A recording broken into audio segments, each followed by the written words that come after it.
দুদিন আগে বাংলাদেশের অন্তর্বর্তীকালীন সরকার ভারতের হাই কমিশনারকে তলব করছিল এবং তলব করে বলতে চাইছিল যে এত বড় দুঃসাহস তাদের হয় কি করে যে বাংলাদেশের প্রধানমন্ত্রী সেখানে ভারতের বিভিন্ন যে প্রধান যে মিডিয়াগুলো আছে, সংবাদপত্রের মিডিয়াগুলো আছে, সেই সংবাদপত্রে সেই শেখ হাসিনার সাক্ষাৎকার প্রকাশ করছে ভারতে বসে, যেখানে বাংলাদেশ সরকার ওই যে আইসিটি তো নাকি না আইসিসি ইন্টারন্যাশনাল ক্রিমিনাল কোর্ট, সেখান থেকে শেখ হাসিনার বিরুদ্ধে হুলিয়া জারি করা হয়েছে, যেখানে নাকি ভারতের উচিত এই শেখ হাসিনাকে বাংলাদেশের কাছে প্রত্যর্পণ করা। সেটা তো করছেই না, সেখানে রাজার হালে ভারত তাকে রেখে আবার কি করছে, বিভিন্ন প্রধান সংবাদপত্র তাদেরকে ডেকে এনে আবার তার সাক্ষাৎকার নিচ্ছে এবং সেগুলো আবার সাড়ম্বরে প্রচার করছে।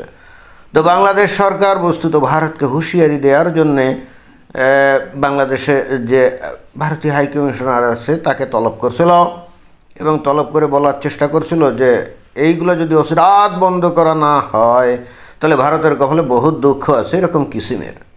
ইন্টারেস্টিং ব্যাপার হচ্ছে ভারতের হাই কমিশনার এগুলো পাত্তাই দেয় নাই, না দিয়ে বরং তার পরিবর্তে একজন ডেপুটি হাই কমিশনারকে বলছে তুমি যাও, গিয়ে যাই একটা কথা কিছু বলে টলে আসো। তো যতটা শোনা গেল ডেপুটি হাই কমিশনার গেছিলো এবং গিয়ে বলছে যে ভারত হলো একটা গণতান্ত্রিক এবং বাক স্বাধীনতার দেশ, সেখানে শেখ হাসিনা এখন আশ্রয় নিয়ে আসেন, আমরা তো তার উপরে তার বাক স্বাধীনতাকে তো আমরা স্তব্ধ করতে পারি না, এটা তো আমাদের রাইট নেই, সাংবিধানিক অধিকার নাই। এখন উনি কার সাথে কার সাক্ষাৎকার দিবেন, কোন মিডিয়ার সাথে সাক্ষাৎকার দিবেন, এগুলো তো আমরা থামাতে পারি না।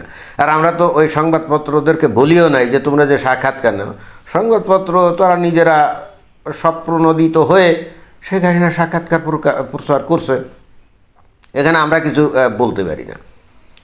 তো তারপরেও নাকি ডেপুটি হাই কমিশনার বলছে আচ্ছা ঠিক আছে, তারপরেও যেহেতু আপনারা উদ্বিগ্ন, আমি অবশ্যই আপনাদের উদ্বেগের কথা আমার সরকারকে আমি জানাবো। এই হলো ভারতের ঘটনা।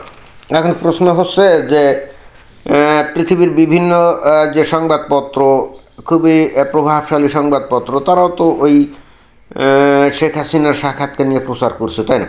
এবং ইভেনচুয়ালি এই যে বিবিসি তারাও কিন্তু শেখ হাসিনার সাক্ষাৎকার নিয়ে সেটা প্রচার করেছে নাকি করবে এখন আমি নিশ্চিত না, তবে যেটা খবর প্রচার হচ্ছে যে বিবিসি তার সাক্ষাৎকার নিতে যাচ্ছে বা নিয়ে ফেলেছে এরকম। তো যেটা এখন মানে খুবই জটিল প্রশ্ন সেটা হলো যে ভারতের সংবাদপত্র শেখ হাসিনার সাক্ষাৎকার প্রচার করলে যদি ভারত সরকারের যে হাই কমিশনার আছে তাকে যদি তলব করে তাকে ধমক দেওয়া হয় যে এত বড় দুঃসাহস আপনাদের হয় কি করে, ভালো কথা। এখন বিবিসি যদি শেখ হাসিনার সাক্ষাৎকার প্রচার করে থাকে তাহলে বাংলাদেশ সরকার ডক্টর মোহাম্মদ ইউনূস উনি কি বাংলাদেশে নিযুক্ত ব্রিটিশ হাই কমিশনারকে ডেকে এনে ধমক দিবে? আমরা কিন্তু দেখতে চাই যে আসলে কি করে।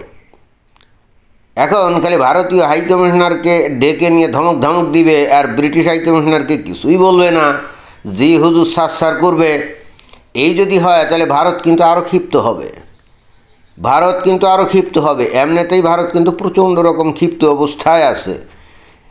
তো এই ধরনের আচরণ করে এই যে বাংলাদেশের সরকার আসলে কেন একটা দেশকে, প্রতিবেশী দেশ, তাদেরকে এত ক্ষিপ্ত করাচ্ছে, তাদেরকে আরও উত্তক্ত করছে, এটা ঠিক আমাদের বোধগম্য না।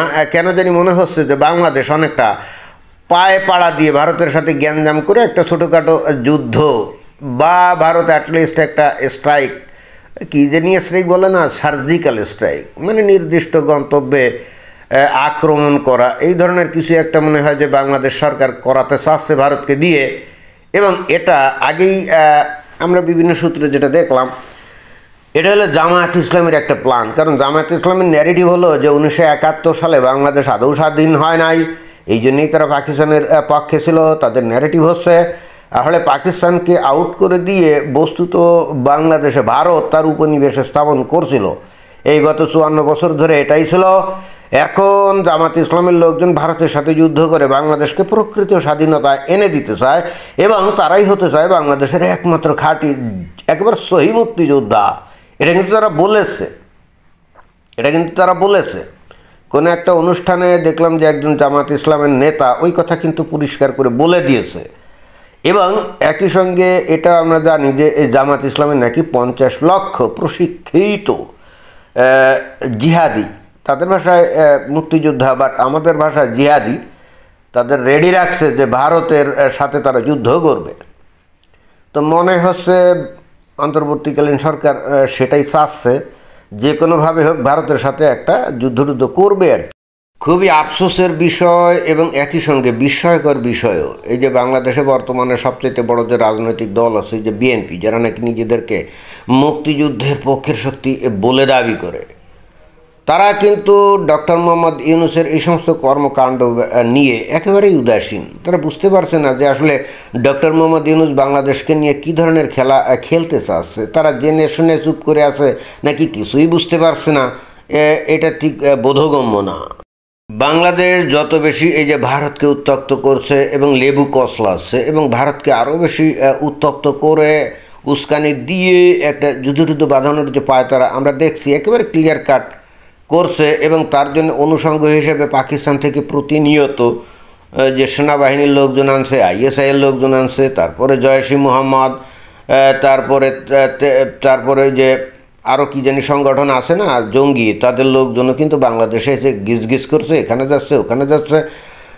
তারপরে আবার ওই যে লালমনিরহাটে পরিত্যক্ত যে এয়ারপোর্ট, সেটাকে আবার রিনোভেট করে অ্যাক্টিভেট করার চিন্তা ভাবনা করছে। তো ভারত তো বিষয়টা বুঝতে পারছে যে পাকিস্তান বস্তুত বাংলাদেশকে নিয়ে একটু খেলাতে চাচ্ছে। কারণ পাকিস্তানের মূল লক্ষ্য এবং উদ্দেশ্য হলো পাকিস্তান নিজে যেমন ব্যাংকরাপ্ট, মানে পুরো একেবারে দেউলিয়া হয়ে গেছে এবং তারা একটা ভিখারি রাষ্ট্রে পরিণত হয়ে গেছে, জঙ্গি রাষ্ট্রে পরিণত হয়ে গেছে। তারা প্রাণপণে চেষ্টা করছে বাংলাদেশকেও যেন একটা ভিখারি রাষ্ট্রে পরিণত করা যায়, জঙ্গি রাষ্ট্রে পরিণত করা যায়। এবং ভয়ঙ্কর ব্যাপার হচ্ছে এই যে ডক্টর মোহাম্মদ ইউনূস যেই কর্মকাণ্ডগুলো করে যাচ্ছে, বাংলাদেশের যে এই বিএনপি নামক যে দলটা, তারা কিন্তু চুপচাপ দেখে যাচ্ছে, তাদের কোনো সেন্স নেই, তারা কিছু বলছে না। তারা কিন্তু বাংলাদেশের এই অন্তর্বর্তীকালীন সরকারকে বলছে না যে তারা যেন এই সমস্ত কর্মকাণ্ড বন্ধ রাখে। এবং কি অদ্ভুত ব্যাপার, বাংলাদেশের সেনাবাহিনীও দেখলাম যে পাকিস্তানের এই সমস্ত সামরিক কর্মকর্তাদের সাথে রীতিমতো আন্তরিকভাবে গলাগলি করছে। বোঝার উপায় নাই যে বাংলাদেশের সেনাবাহিনী এরা নাকি না মানে যারা এই বাংলাদেশে আসছে তাদেরই অংশ, ঠিক বোধগম্য না। কিন্তু এটা এন্টায়ারলি আগুন নিয়ে খেলা করা। তবে ভারতের জন্য একটা সুবিধা হচ্ছে, শেখ হাসিনা ক্ষমতায় থাকলে তারা এখানে অনেক প্ল্যান প্রোগ্রাম বাস্তবায়ন করতে পারতো না, যেটা আমার কাছে মনে হয় যে ভারতও চাচ্ছে যে বাংলাদেশ কোনো একটা উস্কানি দিক, একটা অজুহাত তৈরি করুক, সাথে সাথে তারা আক্রমণ করে ওই যে কথিত যে চিকেন নেক, তাই না, ওই অঞ্চলটা যাতে তারা এলিফ্যান্ট নেকে পরিণত করতে পারে, অর্থাৎ বাংলাদেশের কিছু ভূখণ্ড তারা দখল করার সুযোগ পাবে। শেখ হাসিনা থাকলে কিন্তু এটা সম্ভব হতো না। কিন্তু ডক্টর মোহাম্মদ ইউনূস কেন জানি মনে হয় চাচ্ছে যে ভারত ওই কাজটা করুক। এই সমস্ত কর্মকাণ্ড দেখে অনেকের মনে হতে পারে যে এই ডক্টর মোহাম্মদ ইউনূস কি অবশেষে আসলে ভারতের স্বার্থের জন্য কাজ করছে নাকি, এরকম কিন্তু মনে হতে পারে। খেয়াল করে দেখেন, শেখ হাসিনার সরকারের আমলে ভারত কিন্তু কখনো এই ধরনের চিন্তাভাবনা করতো না এবং এই হেতু তারা কিন্তু ওই যে ওই চিকেন নেক অঞ্চলে তাদের কোনো সামরিক ঘাঁটিও ছিল না।